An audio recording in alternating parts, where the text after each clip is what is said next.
ನಮಸ್ಕಾರ ಸ್ನೇಹಿತರೆ, ಇಂದು ನಾವು ಭೇಟಿ ಕೊಡಲಿರುವ ಸ್ಥಳ ಕರ್ನಾಟಕದ ಅತ್ಯಂತ ಅದ್ಭುತ ಮತ್ತು ಶಕ್ತಿಶಾಲಿ ಇತಿಹಾಸ ಹೊಂದಿರುವ ಒಂದು ಕೋಟೆ. Welcome back to content circle K channel. ನಿಮಗೆಲ್ಲರಿಗೂ ಆತ್ಮೀಯ ಸ್ವಾಗತ.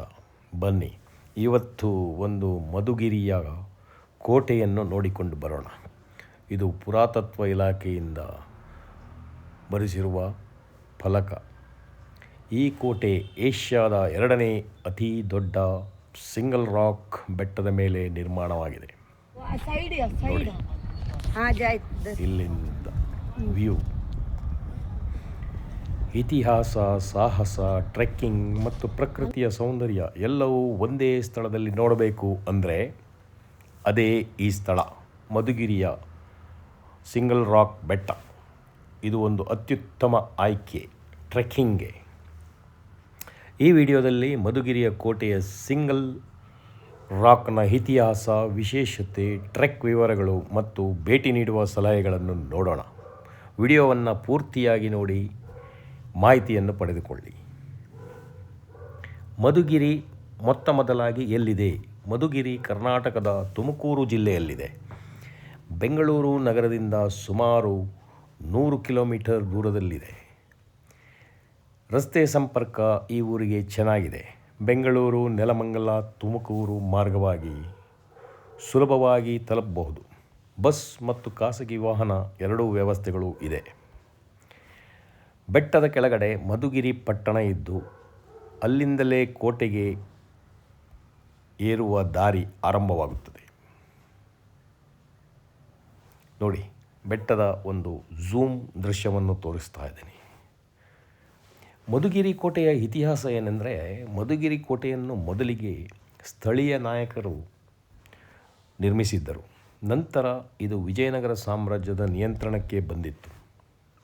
ಮತ್ತು 18ನೇ ಶತಮಾನದಲ್ಲಿ ಮೈಸೂರು ಸಾಮ್ರಾಜ್ಯದ ದೊರೆ ಹೈದರಾಲಿ ಈ ಕೋಟೆಯನ್ನು ವಶಪಡಿಸಿಕೊಂಡು ಅವರ ಕಾಲದಲ್ಲೇ ಕೋಟೆಗೆ ಬಲಿಷ್ಠವಾದ ರಕ್ಷಣಾ ವ್ಯವಸ್ಥೆಯನ್ನು ಸೇರಿಸಲಾಯಿತು. ಈ ಕೋಟೆಯ ವಿನ್ಯಾಸ, ಅದರ ಶಕ್ತಿ ಒಂದೇ ಗೋಡೆಯಲ್ಲ. ಬೆಟ್ಟದ ಏರು ದಾರಿಯಲ್ಲಿ ಹಂತ ಹಂತವಾಗಿ ಗೋಡೆಗಳು, ಬಾಗಿಲುಗಳು ಮತ್ತು ಬುರುಜುಗಳನ್ನು ನಿರ್ಮಿಸಲಾಗಿದೆ. ಶತ್ರುಗಳು ಮೇಲಕ್ಕೆ ಹೋಗುವುದು ಬಹಳ ಕಷ್ಟವಾಗುವಂತೆ ಈ ಕೋಟೆಯನ್ನು ರೂಪಿಸಲಾಗಿದೆ. ಬನ್ನಿ ನೋಡಿಕೊಂಡು ಬರೋಣ. ನೋಡಿ, ಮಧುಗಿರಿ ಬೆಟ್ಟವನ್ನು ಸಿಂಗಲ್ ರಾಕ್ ಅಥವಾ ಏಕಶಿಲಾ ಬೆಟ್ಟ ಅಂತ ಏಕೆ ಕರೆಯುತ್ತಾರೆ ಅಂದರೆ, ಇದು ಒಂದು ದೊಡ್ಡ ನಿರಂತರ ಗ್ರನೈಟ್ ಶಿಲೆಯಿಂದ ನಿರ್ಮಿತವಾಗಿದೆ. ಬೇರೆ ಸಣ್ಣ ಬೆಟ್ಟಗಳು ಇಲ್ಲ. ನೆಲದಿಂದ ನೇರವಾಗಿ ಆಕಾಶಕ್ಕೆ ಏರಿದಂತೆ ಕಾಣುತ್ತಿದೆ ಈ ಬೆಟ್ಟ. ಈ ಬೆಟ್ಟ ಸಮುದ್ರ ಮಟ್ಟದಿಂದ ಸುಮಾರು 3930 ಅಡಿಗಳಷ್ಟು ಎತ್ತರದಲ್ಲಿದೆ. ಏಷ್ಯಾದಲ್ಲಿ ಸಾವನ್ದುರ್ಗ ನಂತರದ ಅತಿ ದೊಡ್ಡ ಸಿಂಗಲ್ ರಾಕ್ ಇದೆ. ಇದೇ ಕಾರಣಕ್ಕೆ ಮಧುಗಿರಿ ಟ್ರೆಕ್ಕಿಂಗ್ ಪ್ರಿಯರಿಗೆ ಬಹಳ ಜನಪ್ರಿಯವಾಗಿದೆ. ಟ್ರೆಕ್ಕಿಂಗ್ ಅನುಭವ. ಮಧುಗಿರಿಯ ಕೋಟೆ ಟ್ರೆಕ್ ಮಧ್ಯಮದಿಂದ ಕಠಿಣ ಮಟ್ಟದಲ್ಲಿದೆ. ಆರಂಭದಲ್ಲಿ ಕಲ್ಲಿನ ಮೆಟ್ಟಲುಗಳು ಇರ್ತದೆ. ಮೇಲಕ್ಕೆ ಹೋಗ್ತಿದ್ದಂತೆ ಮೆಟ್ಟಲುಗಳು ಕಿರಿದಾಗ್ತಾ ಇರ್ತದೆ. ಕೆಲವು ಕಡೆ ತುಂಬ ಸ್ಟೀಪ್ ಆಗಿದೆ. ಮಾರ್ಗದಲ್ಲಿ ನೀರಿನ ಟ್ಯಾಂಕ್ಗಳು, ಹಳೆಯ ಬಾಗಿಲುಗಳು ಮತ್ತು ಕಲ್ಲಿನ ಗೋಡೆಗಳು ಕಾಣಿಸ್ತಾ ಇರ್ತದೆ. ಇವು ಆ ಕಾಲದ ನೀರು ಸಂಗ್ರಹ ಮತ್ತು ರಕ್ಷಣಾ ತಂತ್ರದ ಉದಾಹರಣೆಯಾಗಿದೆ. ಇದನ್ನೆಲ್ಲ ನೋಡಬೇಕಂದ್ರೆ ನೀವು ಮಧುಗಿರಿ ಬೆಟ್ಟಕ್ಕೆ ಬರಬೇಕು. ಒಟ್ಟಾರೆ ಮೇಲಕ್ಕೆ ಹೋಗಲು 60ರಿಂದ 90 ನಿಮಿಷಗಳು ಹಿಡಿಯುತ್ತದೆ. ಬಹಳ ಕಠಿಣವಾದ ಸಮಯ ಇದು. ಎದುರು ಬರುತ್ತದೆ. ಮೇಲ್ಭಾಗದಿಂದ ಅನುಭವ ಏನಂದರೆ, ಸುಂದರವಾದ ದೃಶ್ಯಗಳು. ಮೇಲೆ ತಲುಪಿದ ಮೇಲೆ ಕಾಣುವ ದೃಶ್ಯ ಅಚ್ಚರಿಯನ್ನೇ ಮೂಡಿಸ್ತದೆ ನಿಮಗೆ. ಎಲ್ಲೆಡೆ ಸಮತಟ್ಟಾದ ಭೂಮಿ, ಹಳ್ಳಿಗಳು, ರಸ್ತೆಗಳು ಚಿಕ್ಕದಾಗಿ ಕಾಣಿಸ್ತಿವೆ. ಬೆಳಗ್ಗೆ ಹೊತ್ತು ಮಂಜು ಇದ್ದರೆ ದೃಶ್ಯ ಇನ್ನೂ ಸುಂದರವಾಗಿರ್ತದೆ. ಮೇಲ್ಭಾಗದಲ್ಲಿ ಹಳೆಯ ಕಟ್ಟಡ ಅವಶೇಷಗಳು ಮತ್ತು ವಾಚ್ ಟವರ್ ಇವುಗಳು ಇದೆ. ಇಲ್ಲಿ ನಿಂತು ಆ ಕಾಲದ ಸೈನಿಕರು ದೂರದವರೆಗೆ ಗಮನಿಸ್ತಾ ಇದ್ದರು ಅಂತ ಇದು ಹೇಳುತ್ತದೆ. ಇಲ್ಲಿನ ಬೆಟ್ಟದ ವಿಶೇಷತೆ ನೋಡಿ ಯಾವ ರೀತಿ ಇದೆ ಅಂತ. ಇದು ಬಹಳ ಕಡಿದಾದ ಒಂದು ಮೆಟ್ಟಲುಗಳು, ನಡೆದುಕೊಂಡು ಹೋಗುವುದು ಕಷ್ಟ ನೋಡಿ, ಜಾರಿಕೊಂಡು ಬರಬೇಕಾಗಿರ್ತದೆ ಕೆಲವು ಕಡೆಗಳಲ್ಲಿ. ಇದು ಛಾಯಾಗ್ರಹಣಕ್ಕೆ ತುಂಬ ಒಳ್ಳೆಯ ಸ್ಥಳ. ಈ ಬೆಟ್ಟವನ್ನು ಭೇಟಿ ಮಾಡಲು ಉತ್ತಮ ಸಮಯ ಅಂದರೆ ಮಧುಗಿರಿಗೆ ಅಕ್ಟೋಬರ್ ಮತ್ತು ಫೆಬ್ರವರಿ ಮಧ್ಯಮ ಸಮಯದಲ್ಲಿ ನೀವು ಹೋದರೆ ಒಳ್ಳೆಯ ಸಮಯ. ಬೆಳಿಗ್ಗೆ ಬೇಗನೆ ಏರುಗೆಯುವುದು ಮತ್ತು ಬಿಸಿಲು ಕಡಿಮೆ ಇರ್ತದೆ. ಒಳ್ಳೆಯ ಹಿಡಿತ ಇರುವ ಶೂಸ್ ಧರಿಸಬೇಕು. ಒಳ್ಳೆಯ ಶೂಸ್ ಬೇಕಾಗಿರ್ತದೆ. ತಕ್ಕ ಮಟ್ಟಿಗೆ ನೀರು ತೆಗೆದುಕೊಂಡು ಹೋಗುವುದು ಭಾಳ ಉತ್ತಮ. ಮಳೆಯ ಸಮಯದಲ್ಲಿ ಶಿಲೆ ಜಾರಿ ಬೀಳುವ ಸಾಧ್ಯತೆ ಅತ್ಯಂತವಾಗಿ ಇರುತ್ತದೆ. ಇದರಿಂದ ಭಾಳ ಎಚ್ಚರಿಕೆಯಿಂದ ಮೇಲೆ ಹತ್ತುವುದು ಮುಖ್ಯ. ಮಕ್ಕಳು ಮತ್ತು ಹಿರಿಯರೊಂದಿಗೆ ಹೋದರೆ ನಿಧಾನವಾಗಿ ಏರಬೇಕಾಗ್ತದೆ. ಸಮಯ ಸ್ವಲ್ಪ ಜಾಸ್ತಿ ಹಿಡಿಬೋದು. ಮತ್ತು ತೀರಾ ವಯಸ್ಸಾದವರು ಹೋಗುವುದು ಸೂಕ್ತವಲ್ಲ.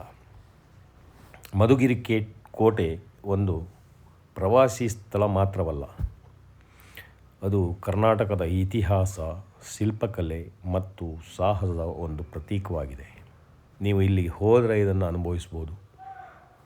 ನೀವು ಟ್ರೆಕ್ಕಿಂಗ್ ಪ್ರಿಯರಾಗಿದ್ದರೆ, ಇತಿಹಾಸ ಆಸಕ್ತರಾಗಿದ್ದರೆ ಮಧುಗಿರಿ ನಿಮಗೆ ಖಂಡಿತವಾಗಿ ಇಷ್ಟವಾಗುತ್ತದೆ ನೋಡಿ.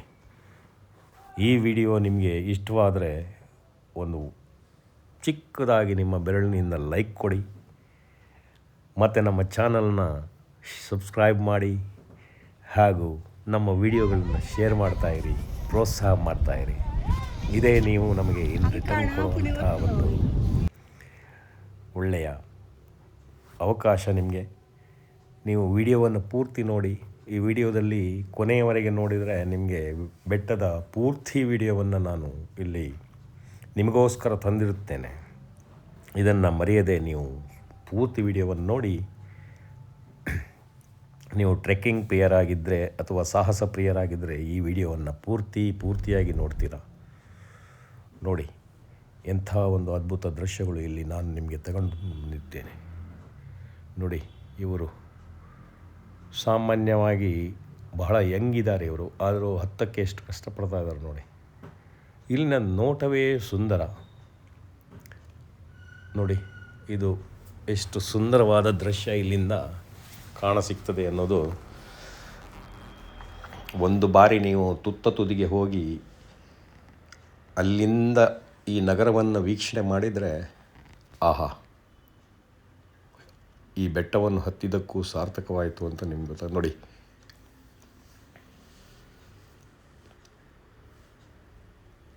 ಇದನ್ನೆಲ್ಲ ನೀವು ಅನುಭವಿಸಬೇಕಂದ್ರೆ ಮಧುಗಿರಿ ಬೆಟ್ಟವನ್ನು ಹತ್ತಲೇಬೇಕು. ಮಧುಗಿರಿ ಬೆಟ್ಟದ ವಿಶೇಷತೆ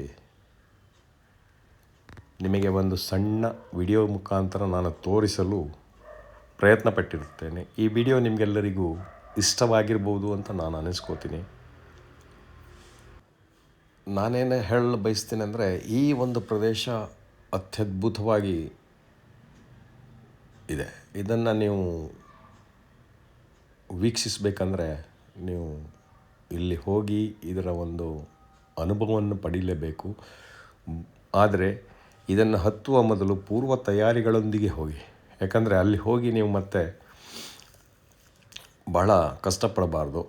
ಯಾಕಂದರೆ ಇಲ್ಲಿ ಹತ್ತಬೇಕಂದ್ರೆ ನಿಮಗೆ ಟ್ರೆಕ್ಕಿಂಗ್ ರಾಡ್, ನಿಮ್ಮದು ಬ್ಯಾಕ್ ಪ್ಯಾಕ್ನಲ್ಲಿರಬೇಕಾದ ವಸ್ತುಗಳು, ನಿಮ್ಮ ಶೂಸ್ಗಳ ಬಗ್ಗೆ ಬಹಳ ಗಮನವಿಟ್ಟು ಆರಿಸಿ ನೀವು ಇದನ್ನು ಹತ್ತೋದಕ್ಕೆ ತಯಾರಿ ಮಾಡಿ. ಸಾಧಾರಣವಾಗಿ ನೀವು ಬಿಸಿಲುಗಾಲದಲ್ಲಿ ಹತ್ತೋದಿದ್ರೆ ಒಂದು ತಲೆಗೆ ಹೆಡ್ಗೆ ಬರುವಂಥ ಒಂದು ಇದು ಸಿಗ್ತದೆ, ಅಂಬ್ರೆಲ್ಲ. ಆ ಅಂಬ್ರೆಲ್ಲ ನಿಮ್ಮ ಕೈಯಲ್ಲಿ ಇಟ್ಕೋಬೇಕಾಗಿಲ್ಲ, ಬರೀ ತಲೆಗೆ ಒಂದು ಬ್ಯಾಂಡಿಂದ ಸುತ್ತಬಿಡ್ತದೆ. ಅಂಥ ಒಂದು ಅಂಬ್ರೆಲ್ಲನ ಇಟ್ಕೊಂಡ್ರೂ ಒಳ್ಳೆಯದು. ನೀರಿನ ಬಾಟ್ಲಂತೂ ಮಸ್ಟ್. ಚಿಕ್ಕ ಪುಟ್ಟ ಬಿಸ್ಕೆಟ್ಗಳು ಅದು ಇದು, ಅಥವಾ ಏನಾದರೂ ಒಂದು ಚಿಕ್ಕ ತಿಂಡಿ ಮಧ್ಯದಲ್ಲಿ. ಯಾಕಂದರೆ ನೀವು ಏನಾಗಿದ್ರೂ ನಿಮ್ಗೆ ಏನು ಸಿಗುತ್ತೆ ಅಂತ ಹೇಳೋಕ್ಕಾಗಲ್ಲ. ಒಂದೆರಡು ಚಾಕ್ಲೇಟ್ನೂ ನೀವು ತಗೊಂಡು ಹೋಗಿ.